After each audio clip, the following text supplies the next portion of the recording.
দেশের মহান স্বাধীনতা সংগ্রামী নেতাজি সুভাষচন্দ্র বসুকে স্মরণ করে জলপাইগুড়ি টাউন স্টেশনে পালন করা হলো তার ১২৭তম জন্মদিন। নেতাজি সুভাষ ফাউন্ডেশনের উদ্যোগে ও জলপাইগুড়ি টাউন স্টেশনের সহযোগিতায় বিভিন্ন অনুষ্ঠানের মধ্য দিয়ে নেতাজির প্রতি শ্রদ্ধা জানানো হয়। উপস্থিত ছিলেন নেতাজি সুভাষ ফাউন্ডেশনের গোবিন্দ রায় সহ অন্যরা।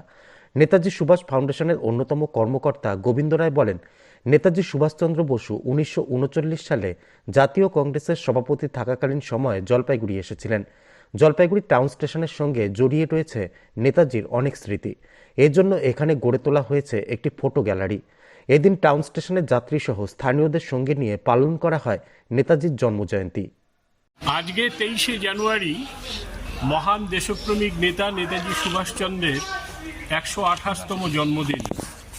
এই জন্মদিনে বহু জায়গাতে বহু অনুষ্ঠান হবে, কিন্তু আমরা জলপাইগুড়ি স্টেশনে জলপাইগুড়ি নেতাজি ফাউন্ডেশনের উদ্যোগে যে ফটো গ্যালারি স্থাপন করেছিলাম স্টেশন সুপারিনটেন্ডেন্ট এবং রেল কর্তৃপক্ষের সহযোগিতায়, সেই স্থানে আমরা নেতাজির জন্মদিন উদযাপন করছি।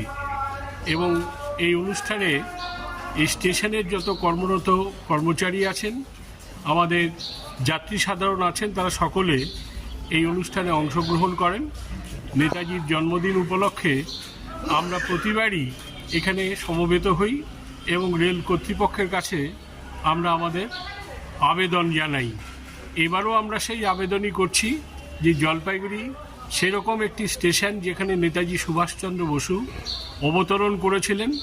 ভারতের স্বাধীনতা আন্দোলনের এই মহান সংগ্রামী নেতা ১৯৩৯ সালের ৪ঠা ফেব্রুয়ারি এখানে এসেছিলেন।